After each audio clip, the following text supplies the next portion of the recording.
Hey, everybody, welcome to the Tiger Den podcast. We're here with another great episode. This week we have a little bit of a local celebrity, Tony Thomason, a local basketball coach, country financial rep. What else do you do, Tony? I know you're like the busiest guy in Peoria. My biggest thing is I'm a father, I'm a husband. Okay, you left that out. That's the number one job. See, I don't have kids or a wife, so like that's You're not there yet. I'm never. That's Congratulations. Take your time. Take your time. It's I don't want to sound too negative. I love Right. kids, but it's been a very calculated effort to be where I'm at. But no, that's number one for me. But then coaching. Head varsity coach over at Limestone High School. Basketball's been my entire life, ever since I can remember. So I love doing that, helping out with the youth. I love the relationships you build with that Yep. career. Same. And then I've been with Country Financial now as an insurance rep for 2 years, going on 3, and I love it. I love the competitiveness with it.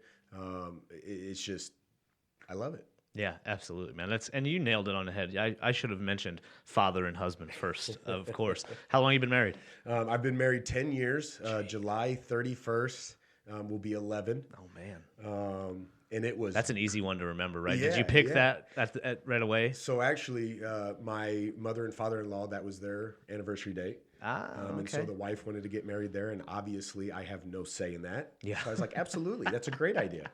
Yeah. And then so no, it is an easy one to remember. Yeah, this is kind of a weird fact about myself, but since I graduated from college in 2011, I've been to something like 53 weddings in about 10 years. That's impressive. It's a lot. But one of the things that I've noticed is that some couples will pick a date that's easy to remember, and then some pick based on the venue, Right, and they go from there. right.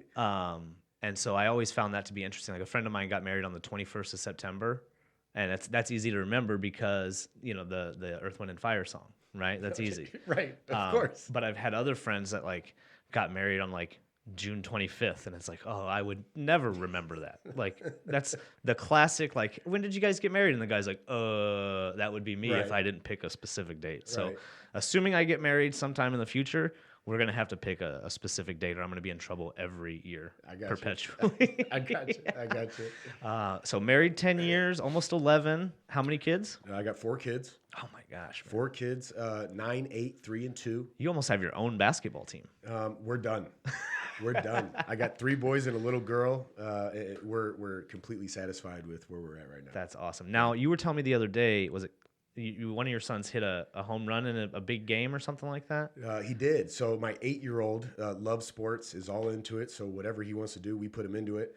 And he had a little in the park home run, little lefty up there. He's just a little guy. Oh, he stands on the wrong side, huh? He stays. Oh, it's beautiful. And lefties, they always have just a beautiful stroke. Yeah. So good hit, gets to the fence, and his little legs are running the bases, and he gets in there. I'm down the left field line, just by myself. I like to just watch and enjoy, not being a coach. I enjoy being a parent. And oh man, I was going crazy. I was going nuts. I was screaming and yelling, and he was excited. And then he talked about it and told everybody about it for the next 3 days. That's tremendous, man. I have a lot of friends that have kids, and that's when they accomplish something like that they've never done before, and they know it's something that's good. Right. The smile on their face is tremendous, man. It's amazing. I love it. Yep. And I've noticed that the younger kids, it's fun to watch them learn things in the moment, because you can almost see the gears turning of like, okay, if I do this will happen, and then this will happen. You can almost see that chain reaction play out in their mind if you're really paying attention. Right. And yeah, that's the one thing I would say I'm always been a little envious of the people with kids, is you get to see that stuff all the time. I get to see it kind of randomly here and there, but yeah, that's amazing, man. All your kids play sports. Obviously, the younger ones don't, but The younger ones don't. My 9-year-old wants nothing to do with sports. Nothing to do at all. And I'm 100% fine with that. My wife, on the other hand, she's like, no, he's tall, he's strong. He needs to be in sports. And I'm like, honey, it's fine. yeah. So But, what is he into? Big builder guy. Okay, likes to work with his hands. Likes to work with his hands, Legos, coding. He kind of getting into that now. Yeah. Okay. So you got a little engineer on your hands. We do. He might be a 6'9" engineer, but he'll be an Hey, engineer. there's a few of those Yeah, around. I right, don't know how right. many, but there's a few. There's got to be a couple. Yeah, Yeah, for sure. They yeah. might be a little lanky. They don't lift a whole lot, but Right. that's fine, But I think, when we first met, one of the first things I learned about you, it instantly made me envious, being a slow 5'8" guy. You played pro basketball. Sure. Semi-pro, pro. Oh, gee, what do you mean, sure? Come on now. Don't be humble right now. Right. No, I played. I played over in Munich, Germany. After my days of playing up at Minnesota State, go Mavericks, and I loved it. I loved it. If you've never been overseas, you gotta go. Yeah, I've never been out of the country. Oh man, it's a totally different world. Totally different world. Yeah. People are different. The culture's different. Lifestyle's different. Man, it's a totally different world. Yeah, that's amazing. And how long were you over there? A couple years? So I played 1 year, and then some unfortunate circumstances. We'll just say that. Okay, all right. And then I had a choice either to try to continue it or finish my degree with my soon-to-be future wife there. Gotcha. So I Okay. took Oh, did you guys meet in Germany? So we met in college. Okay. She's also a basketball player. Oh, man. And actually, my dad holds this over me to this day, that she's a national champion. Where did she play? She played at Minnesota State. Oh, okay. Oh, you said you met in college. Yep, I'm sorry. yep. Yeah. So she's just a year younger than me, age-wise, but 2 years grade-wise. Okay. So she ended up her senior year. They won. They were the national champions, Division II. Wow, Women's that's basketball. amazing. And so I got to be a fan. Yeah. And go, painted my body purple, and I was just, But no, they're a national champion. So my dad, who is my role model, Yeah. he was my best man at my wedding. Okay. And so in his speech, it was, I like Joanne better. She's a national champion. Tony's not. Like, of course, everybody laughs. I'm like, yeah, thanks, Dad. But but no, she's a hell of an athlete, and that's why she, with Caden's like, he's got to play sports. Yeah. She's got that competitive drive. I love it. Yeah. So you've seen the movie Love and Basketball, I assume, right? Right. Is that you right. guys? Like, do you guys play one-on-one?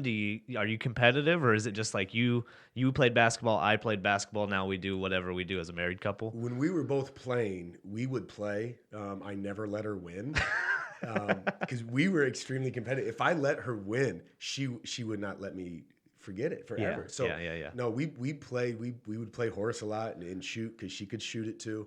But we were competitive. I'll tell you what, if there's ever a woman out there, and I don't know that there is, if you want to date me for whatever reason, learn how to rebound for me. Because I like to shoot, and B, I miss a lot. I mean, if you love the game, you got to find a girl that will go to the gym with. Yeah, I need a rebounder for life. I think Bobby Knight said that. If your girlfriend won't rebound for you, find a new girlfriend. You got to get rid of her. You got to. There's not a whole lot I agree with on Bobby Knight, but that's one of them. Hey, you know what? We don't need to throw chairs, but Right, his take on girlfriends is fair, I think. 100%.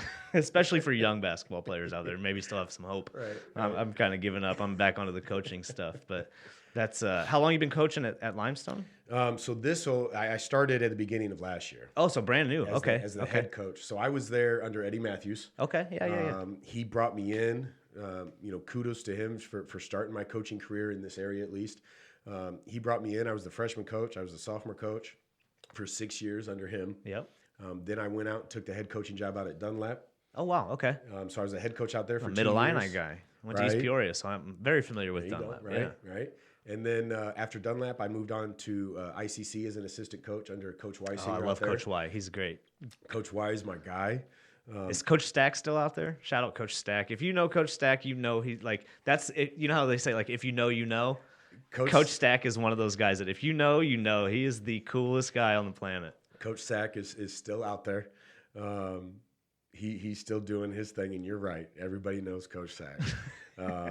So he's still out there. Me and Coach Wise still talk. We still bounce ideas off of each other. We were talking about a 5-out offense with 4-out, 1-in offense and what's going to work better for our teams. And so I did that for 2 years, and then Coach Matthews was getting out of coaching at Limestone, and it just kind of worked out. I wasn't going to take it at first. It was just timing, life, starting at Country just didn't work. They had actually hired a new coach, and then for whatever reason that didn't work for him. Yeah, and it just worked out then. So I started last year, pandemic. And that year was tough. Yeah. For a new coach, new system, the kids gave it their all. It was just a tough situation for everybody involved. Unreal. Yeah. I coach here at the Heights with Jimmy Jordan. He and I went to college together, and that's where we met, and we've worked a couple different places together. And when I moved back to Peoria last summer, he was the first person I hit up, and I said, look, man, I don't know if you need an assistant. I don't know if you need a ball boy, stat tracker, film guy, whatever I can do to be involved, please let me know. And luckily he needed a full-blown assistant. So that's, how I got involved there. But you're 100% right. Last year was unreal. Between having to play with the masks on, which is politically, you can go one way or the other, right? We don't need to talk about that. Right. But just from a sheer physiological standpoint, it was so hard. Just running up and down the court with those masks on, shortened season, teams missing games, having to cancel games the night before because somebody got COVID and had to, isolate everybody for a week or 2 weeks or whatever. And I feel for those kids, man. It was not easy, and especially those older kids who, are missing out now because they didn't get a true senior season. I can't imagine. And then being a first-year coach on top of all that is amazing, man. I don't know how you did it. Yeah. I don't know how we did it either. I got a really good staff. They helped me out a lot. And I told them that, too, taking this job. You guys are going to have a lot of responsibilities. Yeah. I got the country financial, but more importantly, I got kids now being active, and I'm going to make a lot of those things. Our motto anywhere I've gone has always been family. Yeah. Yeah. If my coaches got their kids and stuff, they need to be there. Mm-hmm. And I'm the same way. I've missed some, we do skills camp every Tuesday and Thursday night with our kids. I've missed a couple of those to go watch my son play baseball. Yeah, yeah. And so they pick up the slack, and they do a great job of it. And so kudos to my staff. Absolutely, man. Yeah. And I'm not going to pat myself on the back by any means, because Jimmy by far carries the workload as far as our coaching staff goes.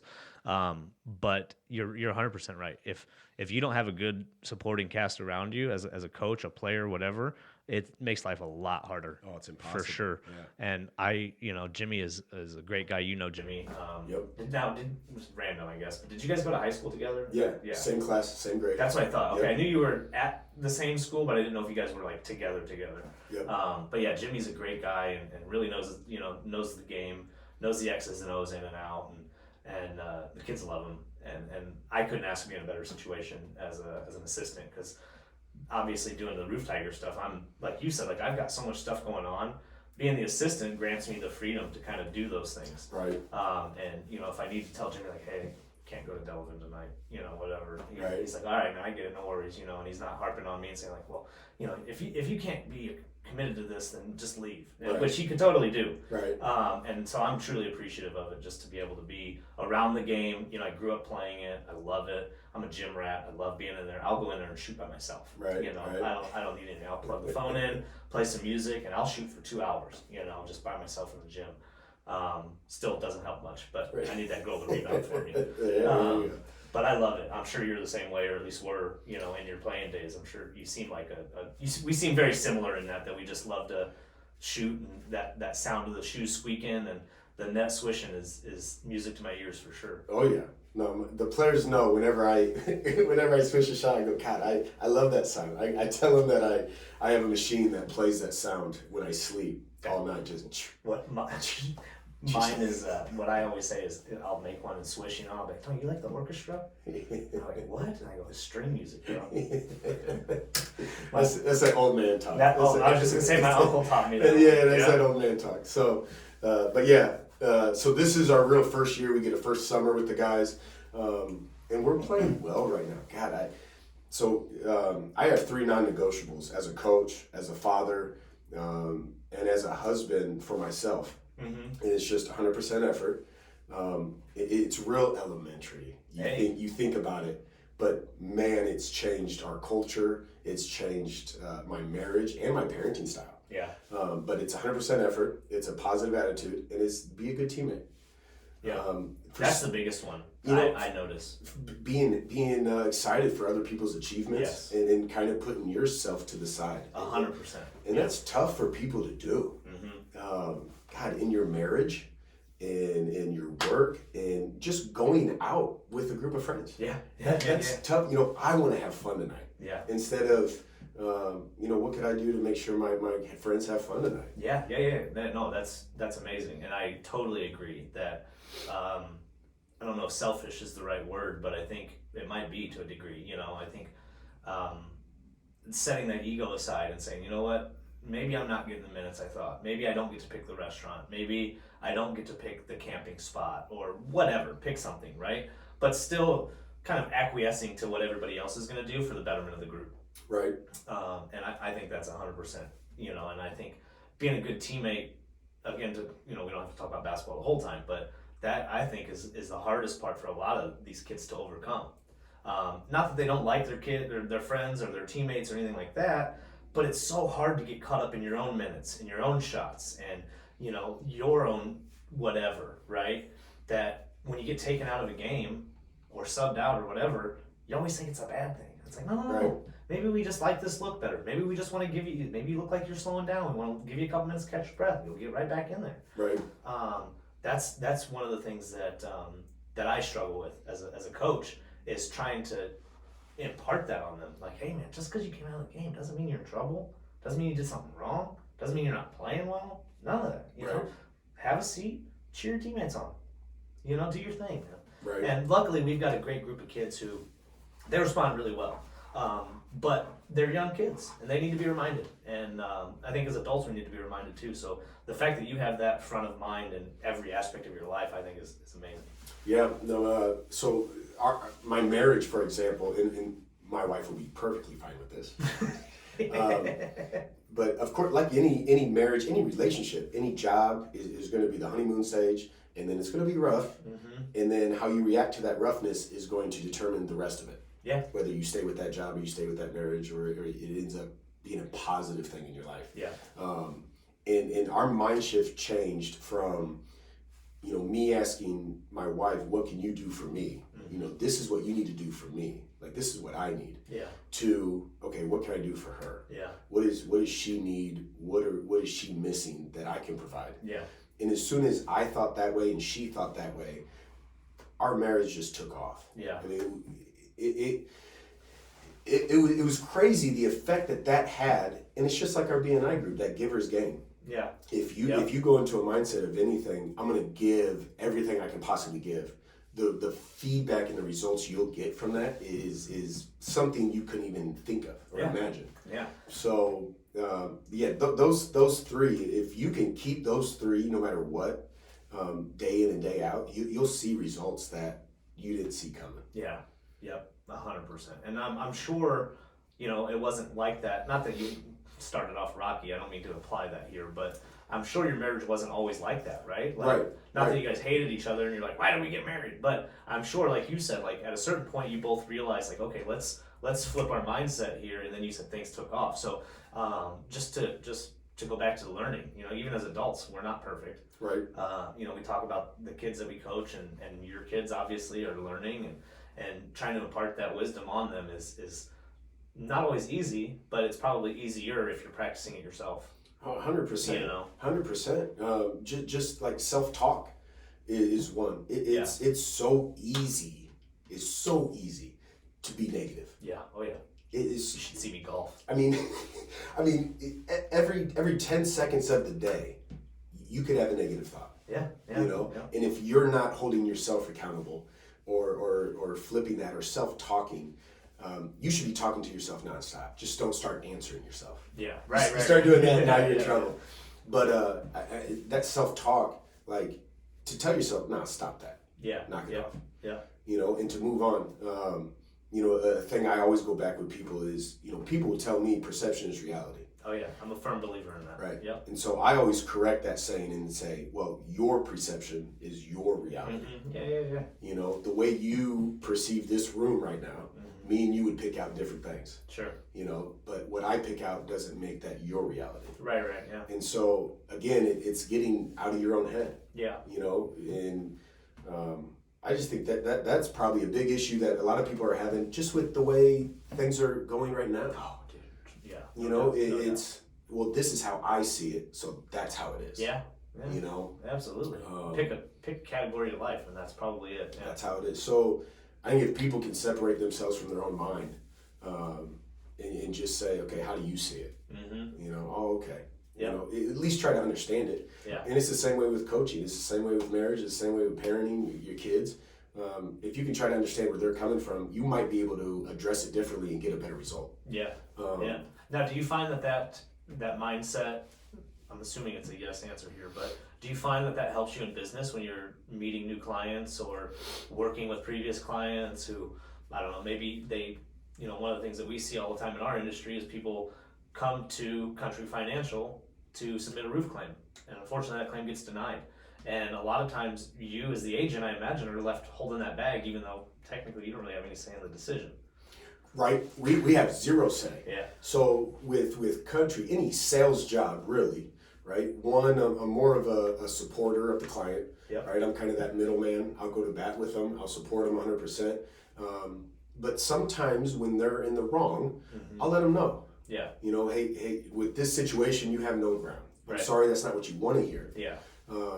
And with any sales job, though, you're going to fail more than you succeed. Oh, jeez. Yeah. Yeah. You know that. Oh, yeah. You I know, mean, just in the last 10 months or so, I've, learned that. And Right. I sold cars for almost 10 years. I couldn't Right. tell you how many times I've been told no. I mean, think of your closing ratio. Oh, yeah. You know, 1 out of 4, you're a great salesman. Yeah. It's like a batting average, man. You Right. know what I mean? Like you I mean, bat 250, 300, you're Hall of Fame, man. Great hitter. Yeah. And you failed more than you succeed. Yeah. So, again, changing that mindset and knowing that you're giving 100%. Yep. You keep a good positive attitude Yeah. no matter what happens. Yep. Because what those people tell you, no or yes, you have no control over. Yeah. You know, Yeah. I educate the client. I give them a quote that, for the most part, I have no control over. Yeah. Right. And then whatever their decision is, it's an informed decision. Mm-hmm. And it's that. No thanks. Okay, go to the next one. Yeah. You Yeah. know, 100%. you just so it has definitely helped in the business world. Yeah. I imagine just from your own, regardless of interactions with other people, just keeping your own mind straight. I would imagine, you know what I mean? Because I don't know about you, my to-do list sometimes will get 2-3 feet long, and I'm like, oh my gosh, how am I ever going to finish this? But again, you go back to that self-talk. It's like, all right, well, just how do you eat an elephant? One bite at a time. Let's just knock these out. And maybe I'll get them all done today. Maybe it'll bleed into tomorrow morning, but I'm going to knock them out, and I'm going to get them done, and I'm going to do whatever it takes to accomplish whatever I need to accomplish for that day. Right. No, absolutely. You're going to have too much to do every day. Yeah. If you don't, there's a You know, problem. Yeah. right. You should be, no matter what you're doing. I mean, I try to get everything done before this podcast. Yeah. Right after this, I got another 5 o'clock appointment. And then I got practice at 6 to 7, and then a skills camp 7 to 8:30. And then I got to go home and try to get the kids to bed because they would need a kiss from their dad. Of course. You know? Yeah, absolutely. So, and you need one from them. And I need one from them. Yeah. And then, you know, not to bring this into the conversation, but I got to make sure I pray in there, and I'd like to get a little bit of workout. I didn't even eat lunch today. I was just thinking that always actually, like 2 minutes ago. I heard my stomach growl, and I was like, I hope the microphone doesn't pick that up. I always forget lunch. So, but you know, just you keep those 3 things in mind. It could be storming outside right now, and it's a fantastic day. Yeah. You know, absolutely. It's a fantastic day. A story I always share with people. I met a coach, Brandon Osborne is his name. The name sounds familiar, but I'm not placing it. I was gonna say. I feel like I've heard it. But If you know it, that's amazing because he's from Texas. Okay. He coaches down in Texas. I met him at Snow Valley Camps. Okay. Which is up in Iowa. Yep. It's run by Don Showalter. Okay. Who's the USA under 16 coach. Oh, okay. Yep. So big coach, knows the game. His biggest strength to me is his ability to relate to the kids. That's amazing. Even at his age. Yep. And to teach the game, because there's a lot of coaches that won't change. Yeah. Yeah. And he's you know, communication circles and trusting each other, and so I've taken a lot from those camps. But I met Brandon, and we stayed in the dorms at this Wartburg College up in Iowa. Oh yeah, I know Wartburg. Yeah. So we stayed up in the dorms. And you meet these coaches, hundreds of coaches come to this camp to help. Yeah. NBA coaches come to this camp to help. Coaches from overseas come to this camp to help. So it's a big deal. And so we stay in these dorms, and we're talking about, one of the coach was a minimalist. Okay. One pair of pants, one pair of this, one pair of this. Everything can fit in a backpack. I'm like, that is awesome. Yeah, I could never live like that. It is hard. Yeah, I could never do that. So now I've kind of compromised that, right? When I get a new shirt, I get rid of a shirt. Oh. When I get a new pair of pants, bold. I get rid of a pair of pants. What do you do if you need a bag? You don't. You let it go.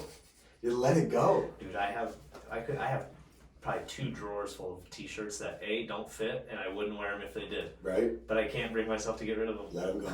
Let them go. What's that Netflix documentary that said if it doesn't bring you joy, get rid of it? Get rid of it. Right? Get rid of it. So he said that, but then Brandon starts talking about, mindset, right? Yeah. Positivity. And he was the one that started me on the research I started doing and really changed my life. And I talked to him, not as much as I should, but I've told him this, that you really changed my life that night. Yeah. And he starts talking about it, and he said the same thing. I used to be negative, just normal, really. And I was taking this college course. In the first college course, it was psychology, and the first day of the class was 6 o'clock in the morning. Oh, jeez. Normally, it's at 9 a.m. He said, but the first day was at 6 a.m. The professor sent out an email. Everybody's got to be at 6. So everybody gets there at 6. College, people are in pajamas. Yeah. No breakfast. Yeah. No coffee. Yeah. Everybody's sleeping. Yeah. He goes, take out a piece of paper and a pencil. He goes, write down 10 good things that have happened to you today. And one kid can write down, I woke up. Yeah. And he's like, oh, great. And everybody's like, I don't know, I didn't get no breakfast. I didn't get no coffee. I didn't get my frappuccino, whatever. Right. Everybody was complaining, right? And he gets up there, and Brandon's like, the one thing I took from it was this energy. 6 o'clock in the morning. And he gets up there and he's like, listen, I can name 100 things. I got 2 legs that work perfectly fine. I can run, I can walk. I got 10 toes that I can wiggle. I got a mouth that I can speak. I got a nose that I can hear or smell with. I got ears that I can hear with. I got eyes that I can see with. You know how many people can't see? You know how many people can't see? Yeah. And Brandon's like, I start sitting up now, 6 o'clock in the morning. He's like, I don't care what the weather's like outside. I'm going to enjoy it. And he starts talking, I got a heart that I can love with. He's like, I got hands that I can hold my wife with. Yeah. And he just kept going like that. And, people will think about that like, oh, yeah, you got a leg. You know how many people don't have a leg? Yeah. You know how many people in this world can't walk? Yeah, absolutely. And so those things we take for granted. Yeah. 100%. Oh, absolutely. And not only 100%. that, but to be in that mindset of that guy, it's not like he graduated from kindergarten and automatically started thinking that. 100%. You know what I mean? Yeah. He might not have learned that until he was 20, 21, 22, whatever Right. age, you know what I Right. mean? Maybe even older, I don't know. He could have been a 45-year-old guy going back to college and whatever, you know? But I doubt he learned that from day one. Right. You know what I mean? So it just Right. goes back to practice, right? You have to implement these things and continue to do them, or it's just going to fall by the wayside eventually. Oh, it's got to be minute by minute. Yeah. You got to stay on top of it. So since that time, and that's been probably 4 or 5 years ago, my whole mindset, I loved that. Yeah. And when he told that story, he had that same energy. Yeah. And we're sitting in the dorm, and it's like midnight, and we just did this basketball camp from 6 a.m. to 10 p.m., and we're sitting there talking at midnight, and I'm like, yeah, you do. Yeah, I do. Yeah. I'm like, yeah. Okay. Yeah. And so from that point on, I applied it to everything. I started researching the power of the mind, the power of self-talk, the power of positive thinking, and how that really you can change the makeup of your brain. Oh, yeah. The wiring of it. Totally. Just by your thoughts. Totally. And so, that was the changing point in my life. Yeah. Yeah. So for me, I've always struggled with negative self-talk.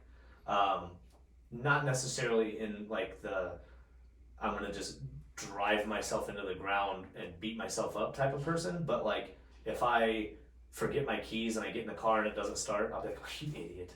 Right. And I'll go get my keys and I'll get in and I'll drive away.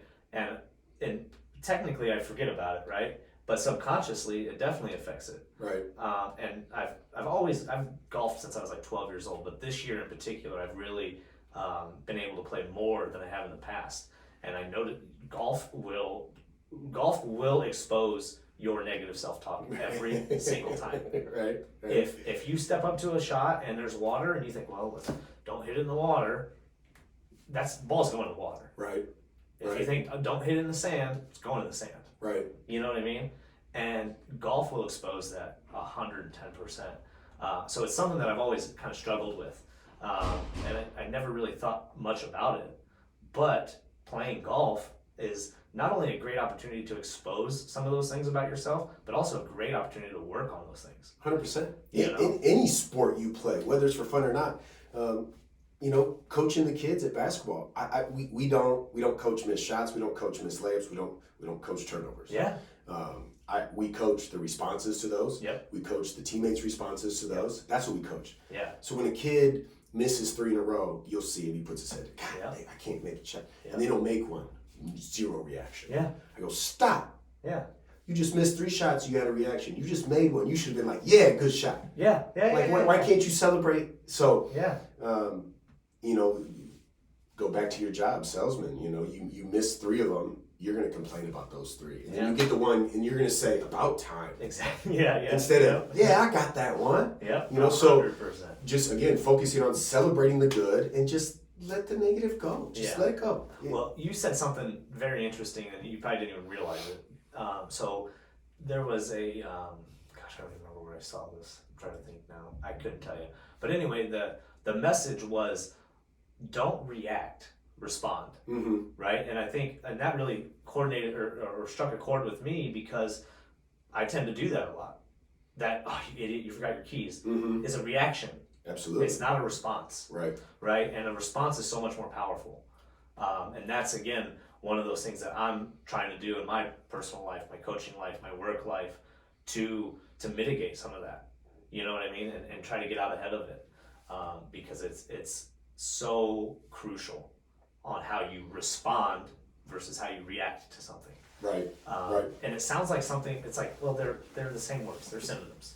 And it's like, well, sure, at a macro level. Right. But when you really break it down, it's a truly different experience mentally.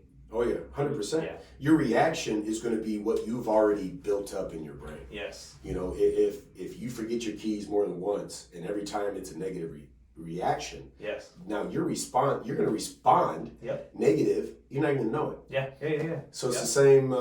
It's the same with like autopilot in your brain. Very much. How many times over the weekend are you trying to go to the store or the lake or the pond or whatever, and you drive to work? You're like, where the hell am I going? I literally did that the other night. A friend of mine invited me over to a little bonfire get together. Right. And I was like, yeah, man, I'll be there. No problem. I'll be there.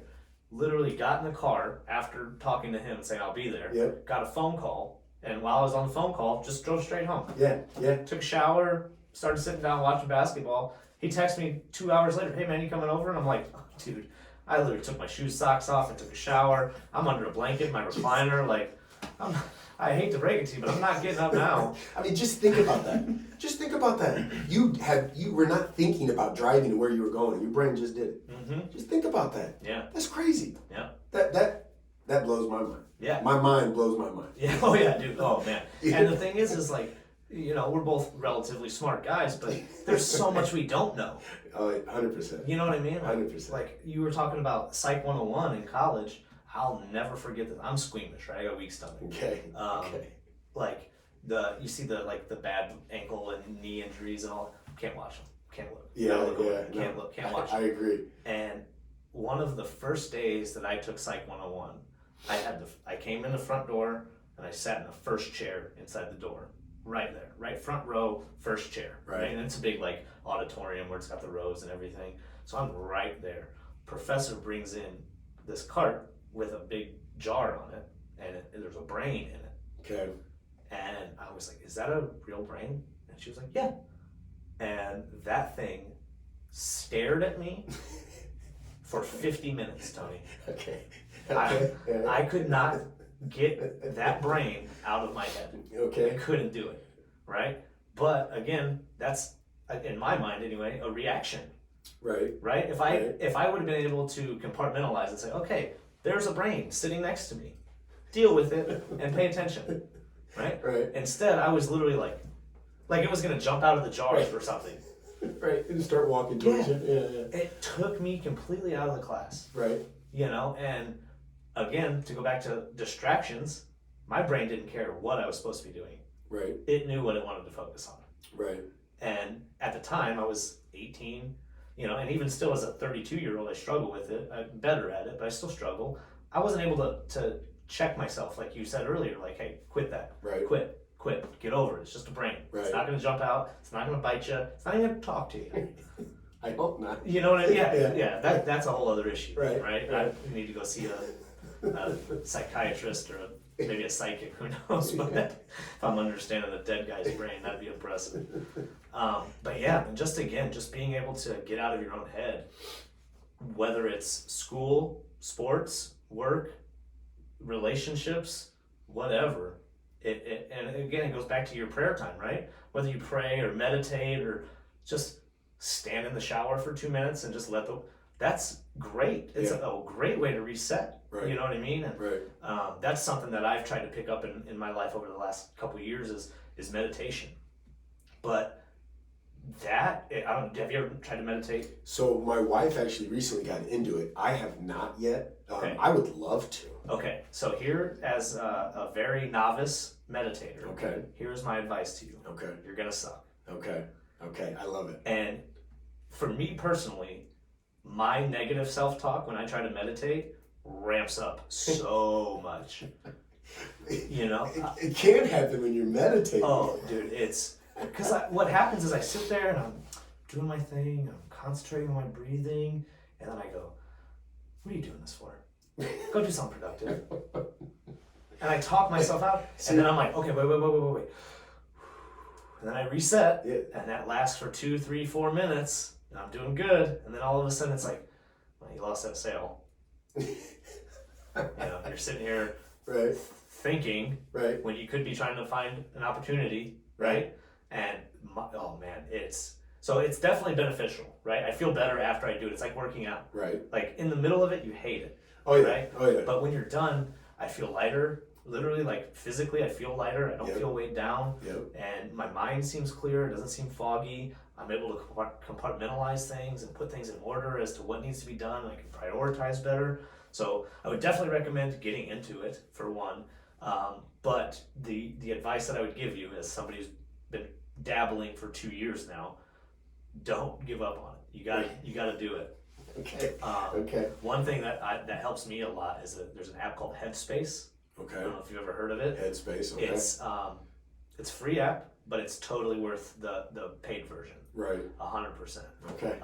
Use that. It will help a lot. It's weird because they have like 3 guides, right? 3 different people, and it's like they know right when your mind's about to slip. Right. Because it'll be just quiet, kind of like dead air, and then all of a sudden you'll hear, now just focus on your breathing, in and out. And you were just starting exactly. to think Right as I was like, oh, this isn't working. They're like, don't quit. Yeah. Come on, Andrew, we know you're quitting. Come on, Yeah. So it's not only a tremendous thing, and just like you alluded to earlier, just having 5, 10, 20 minutes to yourself will set your whole day. Right. And Right. it's wild.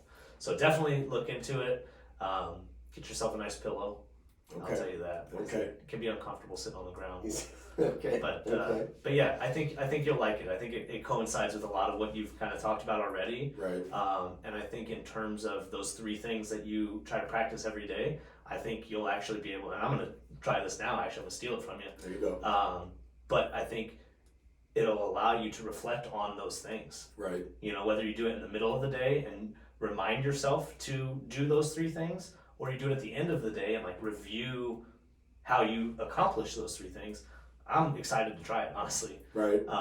Yeah, I'm excited. I really like that. I think that's great. I think a lot of times, especially today, people try to find too many like one-trick ponies of how to change and improve their life. Right. And sometimes there aren't 10 single things that you can do. Sometimes it's just these 3 simple things. It just simplicity is best. Yeah. It is. Just the old kiss cinnamon in there. Yeah. Oh yeah. 100%. Yeah. Keep it simple. So yeah. I would maybe some advice for your meditating. Okay. Right. I'm open. I'm a sponge. When you start to go negative. Yep. Right, like you do, and then you catch it and you reset yourself. Yep. Celebrate that reset. Okay, I like that. Right. Yeah. So you reset it, and then it was, well, yeah, I'm supposed to do that. Yeah, you're 100% right. Yeah. No. It's like being Andrew Farrar, like being Right. John Malkovich. Right. It's like you're in there. So you got to be good reset. That's good reset. I'm back to it, man. Yeah. You know, like, celebrate yourself. Yeah. If you're going to be in your own mind, be your best friend. Yeah, I like that a lot. You know, be your best friend. Too many times people are their own worst enemy. And I can say that because I was my own worst enemy. Yeah. Playing sports. Oh, yeah. I always had myself, I need to be up here, when I should have been totally fine with right here. Yeah. You know, performing at that level. You know, the level I went, I still wasn't, like, it was always, you got to be better. You got to be better. You know, you hear people talk about their definition of success, or I want more money, I want more cars, I want more homes, I want more. And when we made that mind shift, and, you know, for us, God became a huge part of that. Yeah. It was the love and the home life. And that's why you said, you know, you're a coach, you're financial, a father, husband first. Like, that's number one for me, because you always come back to that. Yeah. Those are the people that are always going to be there for you. Yeah, for You know, sure. if I leave my job, they help wanted. Yeah. You Yeah, know? right. Yeah. That's yeah, like yeah. help wanted. Yeah. Yeah. That whole mind shift, be your best friend. Man. Yeah. Be Well, your best friend. it's funny to hear you say that, because I use that exact same advice in a different way for myself. And I give it to other people as well. And maybe you'll relate to this. I don't know about you. When I have a friend who's going through something and they come to me, I'll give them whatever advice comes to mind, whatever my perspective is, right? And a lot of times I get, wow, that, you know what, thanks. I really needed that. I appreciate that. I needed that. And so my advice to myself and to other people when you're going through that is be your best friend. Right. Because we all give great advice Right. to our best friend. Right. But we don't always follow it ourselves. Right. You know, and I'm Right. a 100, well, I shouldn't say 100%, 95% culprit of that. Right. Right? You know, I'll get in these scenarios where sometimes all it requires is, okay, if Tony were asking me about this, what would I tell Tony? Right. What would I say to Tony? Right. You know? Hey, you're doing a great job. Right. You're gonna be just fine. You're Exactly. gonna figure it out. Exactly. I would never tell you, yeah, Tony, you suck and you screwed Right. that up, man. Way to Right. go, Right. idiot. Right. I would never say that to you. Right. But Right. in my own head, I'll say that to myself 10 times a week. Yep. You Yep. know? And so, be your own best friend, I think, is tremendous advice, you know, in two different avenues. Right. But yeah, 100%, I agree, totally. But so tell me, what brought you to Country Financial? Have you always loved insurance, and you were like, you know, I'm gonna play pro basketball for a little while, and when it's time to hang them up, I'm gonna go sell insurance, or Right. or was it, you know, did you just fall into something at the right time, or? So I taught high school business Okay, for 8 years. got it. Okay, And in the classroom, in the school environment, I love the relationships you built with those kids.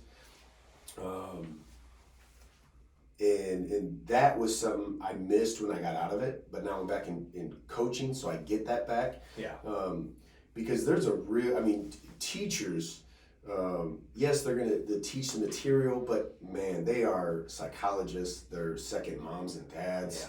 Sometimes they're Sometimes first primary, moms and yeah. dads. I would always have food in my classroom. I'd always have water in my classroom, even though we weren't supposed to. Yeah, But there was kids that come to school and didn't eat or drink nothing. And, Yeah. "Here, get some food. You can't learn like that." yeah. So sometimes you were their main supporter. Yeah, Um, yeah. I see that coaching, man. You Right, know? right. And so I love that about it. What I didn't necessarily find attractive about it was the lack of competitiveness. Yeah, No matter how well you taught or whatever it is you did, you were going to make this amount of money every year you were teaching. yeah, They gave you, for the next 30 years, this is what you're going to make, Yeah. no matter what you do. right. And so it just, the driving factor just wasn't there. And Yeah. so when I went to ICC, I got out of teaching Mm-hmm. and then started to do some other things just based off of relationships, not what I know, but who I knew. Yeah, I was able to get into country and then learning more about it, how hard I work, the more money I can make. of course. Yeah. Better support my family and give them some things that they might want, not necessarily need. Yeah.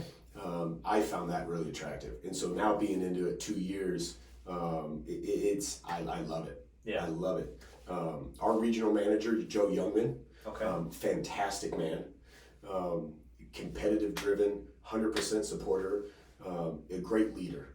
Yeah. You know, not a boss, Yeah. a great leader. Yeah. And so I love everything about it. A lot of our agents are ex-athletes. Mm-hmm. He likes hiring those people. Yeah. Yeah. Because he knows they're competitive and they want to work and they want to win. Yeah, that's pretty consistent across the industry, right? A lot of ex-athletes. Lot of businesses like ex-athletes. Yeah. People that have been on a team. Yeah. You know, that knows what it takes to be a part of the team. Yeah. So I love it. I love it. I don't see myself going anywhere for a long time. Yeah, that's great, man. Yeah. When you find that niche, you know, that's tremendous.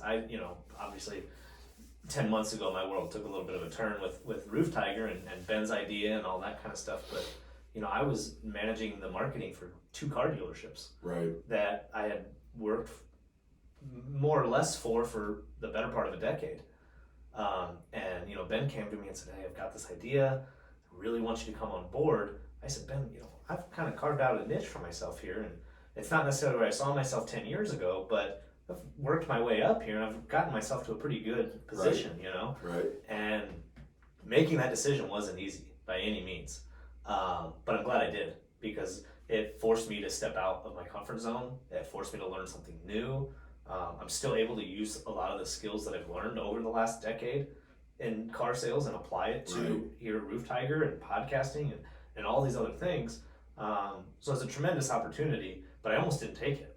You know, I almost told Ben thanks, but no thanks. And I'm so glad that I didn't do that. Right. Because as you alluded to, you know, the ability to, you know, I was living away from home.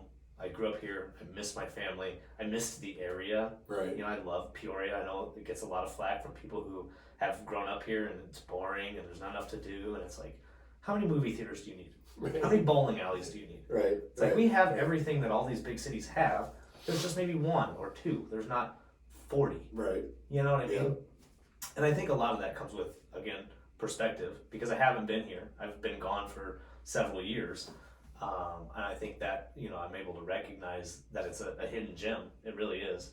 But yeah, tremendous opportunity. And it's not always the easiest to jump on a new opportunity, but when you do and you find that it was the right one, you made the right decision, it's amazing. And like you said, you don't see yourself going anywhere for a long time.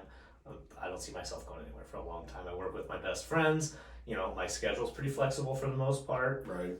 I get to do this. There's no way I could do this while selling cars. Right. There's no way, right? So just in terms of opening up new opportunities, I'm sure since you've been with Country that, you know, maybe not anything career changing, but I'm sure there's been opportunities for you where you're like, wow, this is kind of weird, and I have Country to thank for it. Oh yeah. You know? Just trips, the people I've gotten to meet and talk to. Yeah. I've listened to some really smart people. Yeah. And I leave the room and I'm like, man, like, I got a long way to go. You know, like I can get there, but man, that dude was smart. The energy, it's just a great culture, and it's contagious. It's contagious. So who's your like I'm feeling down. I need some motivation. I'm gonna go to YouTube or Instagram or whatever. Who's your guy, your motivator? You're gonna hate this, but it's me. Okay, I'm not mad at that. It's me. I'm not mad at somebody who's self-driven. And if I can't do it, if I'm stressed or anxious, or maybe I'm just not seeing things right. Yeah. It's him. Sure. You know, I'll pray, and a lot of the time my prayer is take this stress. You know, let me let go of it. Help me see through your eyes. Help me love through. You know, it's real basic. Yeah. I don't ask for a whole lot except for help me. Yeah. You know, don't give me anything. Right. Just help me take this. Yeah. You know, help me deal with this. Help me move in a positive direction. Yeah. And that's helps me. I'm able to, for whatever reason, maybe that's my meditation. Mm-hmm. I'm able to let it go after that. Yeah. You know, I have that trust with him. Yeah. Yeah. I mean, as an adult, our kids are not baptized. Okay.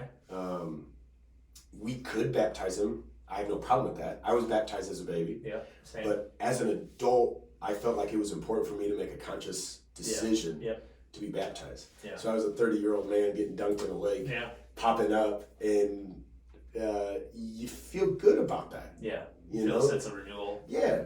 And so I enjoyed that, and that's what me and my wife, Jo, tried to kind of preach, and we made that decision for our kids as they get older, and we teach them about God and the relationship that we have with them, that hopefully they make that decision. And if they don't, they don't. Yeah. If they do, great. No matter where they go, we're going to support them. Yeah. We'll be their best friends, their advocate, their punisher when they need it. Yeah. So that's incredible that you. I don't know if this is the right way to say this, because you give them that freedom. Right. And I don't mean this to sound negative against people who have made that decision, but I do feel like a lot of kids maybe, I hate to use this word, I'm gonna anyway though, I feel like a lot of kids get indoctrinated into stuff like that and they don't even know why. They don't know why. And it's great. I'm not mad at anybody for doing what they think is best for their family. 100%. But I really admire the fact that you're like, hey, I'm just gonna give you what I know and then allow you to make your own decision. Right. I think that's really admirable. My parents did that with me, and this is something everybody goes through: drugs and alcohol. Mm-hmm. Right? They really did a good job of just informing. Yeah. You're going to make your own decisions. Yep. Everybody is. Every kid is. Yep. No matter if the mom and dad don't let them do nothing. Yep. Or the mom and dad just let them run free. Yeah. Every kid's going to make their own decisions. Yeah. And I think just information, just inform them. Yeah. You do this, this is going to happen. Yeah. If you want that consequence, yeah, go for it. Yeah. All three of us, I have two other brothers. We were all raised by the same parents. Yeah. We were all raised the same way. Yeah. And we all three had completely different outcomes and made completely different decisions. Yeah. So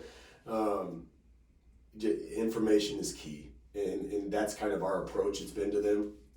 If they want to do something, we're going to inform them about it. Yeah. And then let them make a decision. And they'll find out if it was wrong or right. Yeah. Now, do you find that your kids are more open with you because of that? That they know that they can come to you with stuff? Obviously, they're kind of young. It's not like they're having boy and girl troubles or anything like that yet. But man, you can still tell. You can tell our 3-year-old. You can start to tell who he is. All parents know that. Yeah.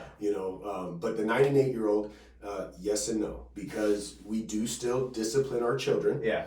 And each kid gets disciplined differently. Yeah. According to how they respond to that. Yeah. There's that word again. Yep. And so we do discipline them. We do hold them accountable. Yeah. And my 8-year-old especially, he's playing sports, and it's so funny because since he was like 6 playing little soccer, 100% effort, be a good teammate, have a positive attitude. And so when he didn't do those things, we would talk to him about it. Mm-hmm. Hey, did you do these 3 things? Yeah. But all he wanted to do was score a goal, get a base hit. If he would fly out in baseball now, he comes back and he's so hard on himself. Mm-hmm. He'll cry sometimes and God, I didn't hit the ball. And, I tell him, hey, that's not, you don't have to. Yeah. And he puts that pressure on himself, and he just thinks, I think he maybe he has that impression, but at 8, and we don't preach that at home. Mm-hmm. I don't tell him, you need to get 3 hits today. Yeah. Or you need to make 3 plays in the outfield. Right. Like, you're going to make errors. Yeah. You're going to get out. You're going to strike out. Yeah. Just good swing, have a good attitude. Yeah. Hustle out to your spot and back every Yeah. time. If he walks out there, I'm heated. Well, that's 100% effort, right? I'm heated. Yeah. And so, you better run. Yeah. But nothing. Yeah. When I'm coaching, not to step on you here, but when I'm coaching, and a kid walks back, he's out. Nothing irritates me more. Yeah, he's out. You can miss a shot, you can dribble the ball off your foot, you can throw it right to the other team. Right. But you better sprint. Yeah, that's it. You better go hard. Right. So, and that's great that you're doing that because you're teaching them how to respond positively to negative situations. Yeah. Thinking positively doesn't mean nothing negative is ever going to happen to you. Right. It's just, it sets you up to how to deal with that. Yeah. So that's great that you coach that way because when those kids go to college or they get their job, they're going to remember that. Yeah. They're going to remember that. Don't walk right now. Yeah. Yeah. No matter how it applies to their life. Yeah, 100%. Yeah. And it's trying to be that positive influence without overstepping your bounds sometimes is not easy either. Because there's times where I want to tell a kid hey, do this, do that, don't do this, don't do that. But I don't know what they're being coached at home or by other teachers or whatever the case may be. It's hard to impart what you think is best because you don't know what else they're being told. And so all you can do is try your best, right? And maybe they'll receive it, maybe they won't. Maybe they'll in one ear and out the other. Maybe they'll think about it for a minute and say, well, I kind of like my mom's idea better. I'm gonna go ahead and do it that way. Oh yeah. You know, and all you can do is try. Right. And you know, one of the things that I try to do, and this is, you know, I'm 32, so I'm not old, but I'm also not young either, right? And these kids, I'm trying to tell some of them, like, they think I'm way younger than I am, right? They all think I'm like 22, 23 years old. Well, look at you, man. Look at you. Come on, ladies. Ladies. Rebound. Yeah, You need to rebound. Just rebound. Take an application, but only if you rebound. That's the number one. A good candidate will rebound. Right. But you know, it's. I try to be relatable, and I'll never forget. This is an embarrassing story. I fell flat on my face not physically, but one of the first practices I went to. We were wrapping everything up, and we were in the circle, you know, talking, and Jimmy looked at me and said, "Coach, you got anything?" And we were just talking about building a culture. Right. And in my mind, Migos is still cool. Okay. Okay? Yeah, like, yeah. I don't necessarily like all the music. They got a few songs I like. It's not Okay. necessarily for me perfectly. But in my mind, I'm like, oh, these kids love Migos. They're all about Migos. Well, I didn't realize Migos is old news now. Okay. Right? Okay, yeah. And Jimmy said, Coach, you got anything? And I was like, no, guys, but you guys know what you need to do. You know, you come in here, you work hard, and do it for the culture. And they just looked at me deadpan. Like, yeah. Didn't even react. Didn't nothing. Nothing at all. And I kind of looked around and I was like, is Migos not cool anymore, guys? And they're like, no, Coach, you're like 5 years behind. And so, like, you talked about Brandon, that was his name, right? Brandon, Yep. relating to his players, even as maybe an older guy, that goes so far. Oh yeah. You know? Oh yeah. And it's a struggle every day. And especially ever since then, now I'm like self-conscious about it. I'm always like checking my references before, you know, like when was Migos' last album? Right. But it's a tremendous opportunity to not only, you know, like you said, givers gain. We talk about in BNI, to give to these kids, but you get back. You know what I mean? And there's times where I'll be coaching somebody up and I'll tell them like, oh, don't do this or do this instead. Whatever, right? Pick something. And then as I say it to them, I realize like, oh, you're a hypocrite because you don't even do that. Right. You know? Right. And that's why I love coaching, is because it just gives you a different lens. Right. Right. And you can see not only what kids are going through, how their minds work, but also I see myself in a lot of these kids, you know, because I was a subpar athlete my entire life. And, you know, I was on the team, but didn't necessarily play a lot. And now I try to impart to those kids that maybe don't play as much and say, hey, you know what? I know you're not getting the clock you think you deserve right now, but a lot of that comes back to effort. Like, how hard are you trying? Right. And then I take a step back and I'm like, well, how hard did you try when you were 16? Right. Right. 15, 14, Right. you know, whatever. And it's like, okay, well, I get it. I got to take a step back here. They're not professionals. Right. They're not getting paid to be here. They're here because it's fun, and it needs to be fun. Right. And you can't suck all the fun out of it. As serious as it has to be sometimes, you can't suck the fun out of it or you'll lose the whole team. Right. And again, not just sports, life, right? If you come home and you're like a hammer-fisted guy at home and your kids are not going to respond because they're going to be like, all he does is yell. Right. All he does is tell me to go do this or go do that or go mow the lawn or do your homework, whatever.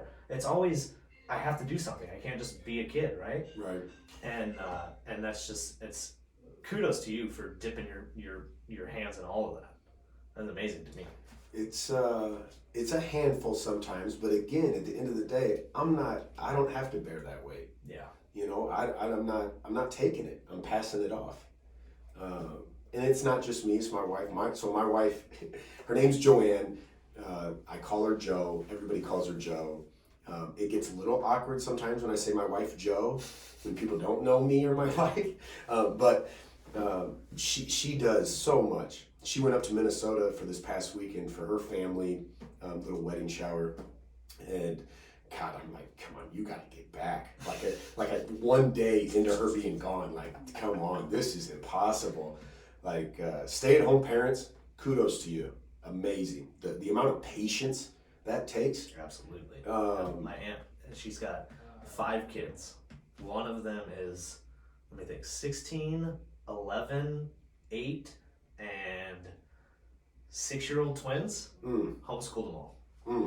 Kudos to her. She's on another level. Yeah. When I was teaching over the summer, basically a stay-at-home dad, no matter how bad I disliked teaching, never hated it. I wanted to go back. Yeah. I was ready to go back. Get me away from them. And I love my kids, of course, but yeah. So like what you were talking about, whether it's the right thing to say to a kid or not, how they respond or how their parents respond to it is something you cannot control. Yeah. So if you think and you know that, hey, this is the right thing, this is how you need to respond to the situation, you say that's what you can control. Yeah. And then how they respond or how their parents respond is something you can't control. Right. So you can't worry about it. Yeah. You just can't. Yeah.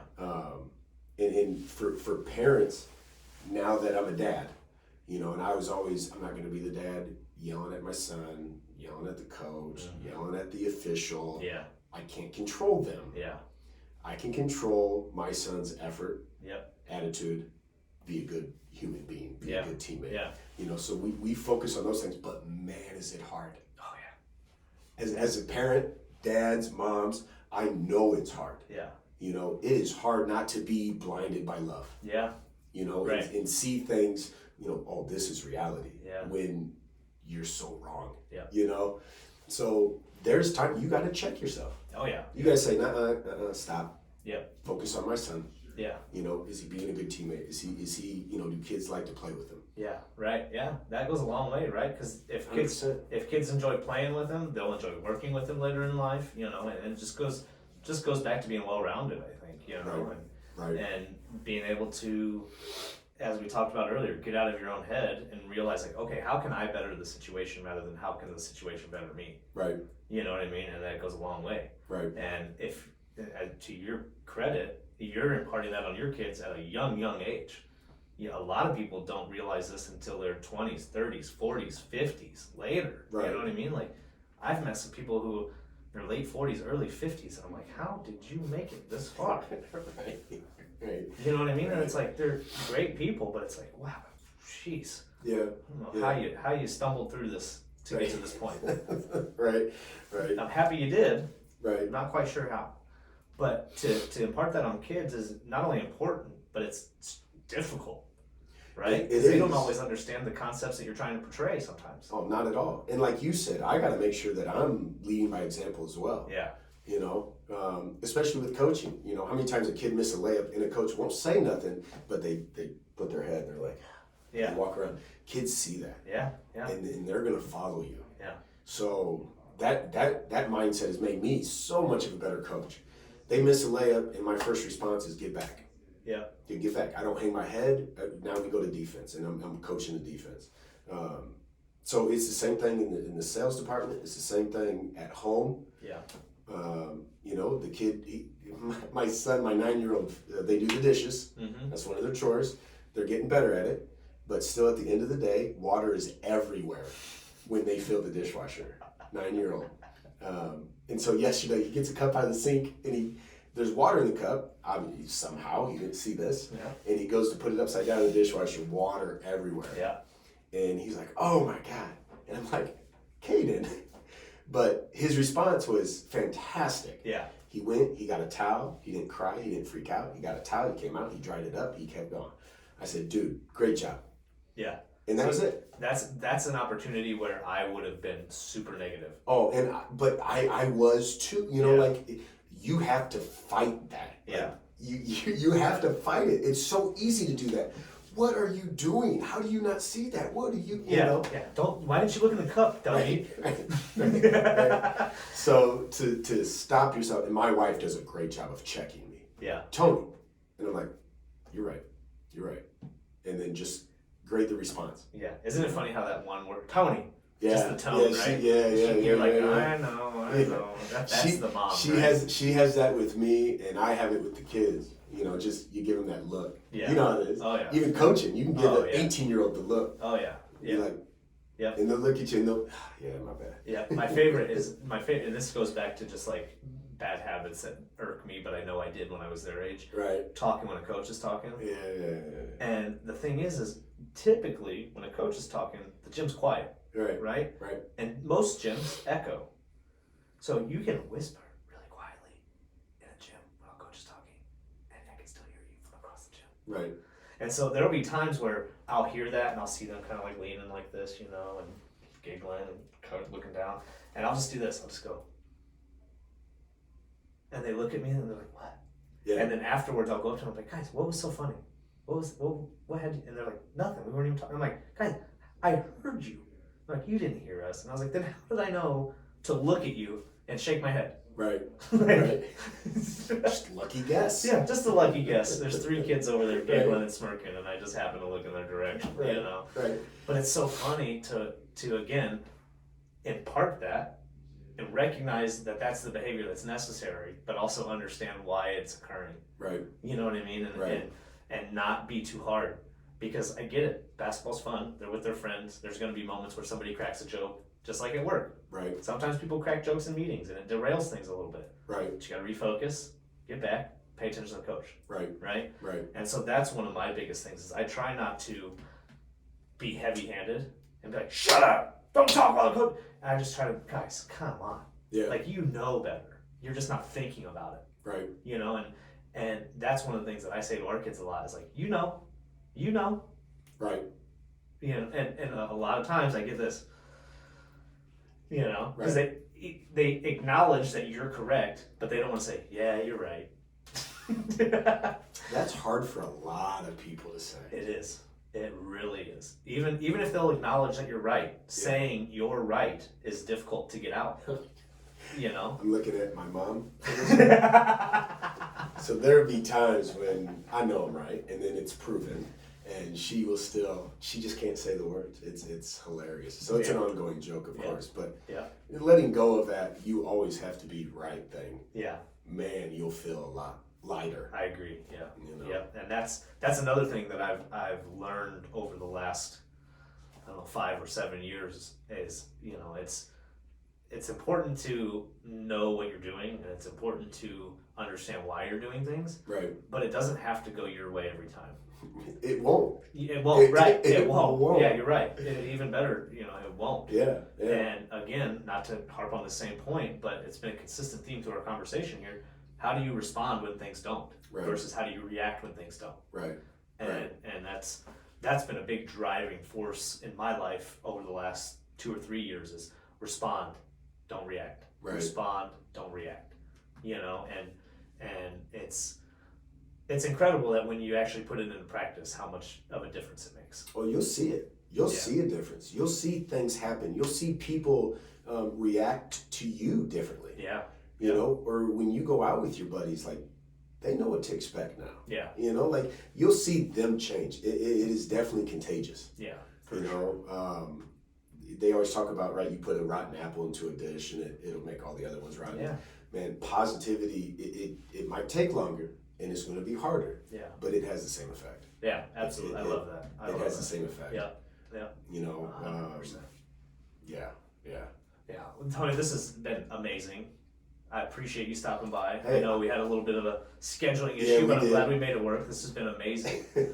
Before we get out of here, whether it's sports, life, work, marriage, relationships, whatever it is, aside from your 3 rules, obviously we've talked about those quite a bit at length here, what's something that you wish more people knew that you kind of live day to day? Is there one thing that's, sticks out to you that if you could only give somebody one piece of advice for the rest of your life, other than those 3 things, what would it be? Oh, man, that's tough because everybody's so different. Yeah. You're right. Everybody's so different. And I'm learning things every day. I learned this saying the other day. Somebody said they had a saying with their family. When somebody comes to them with a problem, the first question they ask, do you want support or do you want advice? Oh, wow. Okay. And I read that and I'm like, man, because how many times have I tried to give my wife advice when all she wanted just shut up and listen? Yeah. And give me a hug when I'm done? Yeah. Yeah. And I'm like, well, I think you should have done this. Yeah. I'm going to help you. Right. And so I thought that was great. One view that I tell a lot of people when they're saying, when we were kids, we never did that. Mm-hmm. Kids have not changed. No, no, not at all. Parents have changed. Yeah, yeah. And I'm talking about myself. Yeah. You know, kids have not changed. I'm talking about you too. Parents have changed. Thank you. You're holding me accountable. I appreciate it. Yeah. But yeah, and so hold the kids accountable. Yes. Keep them to those 3 rules. Accountability. And God, just enjoy being able to watch them play. Yeah. You know, or being able to watch them do a Lego set or color a picture or, Yeah. you know, make things real simple. Enjoy the simple things. Appreciate the simple things. Yep. Focus on what you have and what you do, instead of what you don't have. Yeah, I love that. I think that's a great way to end this. That's amazing. I love that. Focus on what you have instead of what you don't have. Yep. That's amazing. I love that. Thank you again for stopping by. Thanks for having me. Everybody, Tony Thomason, father, husband, There you go. coach, and lastly, insurance agent. Right. Of course, it's important, but of the 3, I 100%. would say it's the lower of the 4, That's right? right. That's right. So, tremendous man. If you don't know Tony, look him up. He will help you with your insurance. If your kids need basketball help, if you just need some advice as a parent, he's your guy. No. I know I'm going to call him whenever I do have kids in like 30 years. You need a rebounder. Ladies. There we go. Let's go. Let's do it. No, Thanks again, Tony. Man. Thanks for having me. Shout out to Roof Tiger. It's been fun. Awesome, man. I'm so glad you could make it. Thanks. Thanks, brother.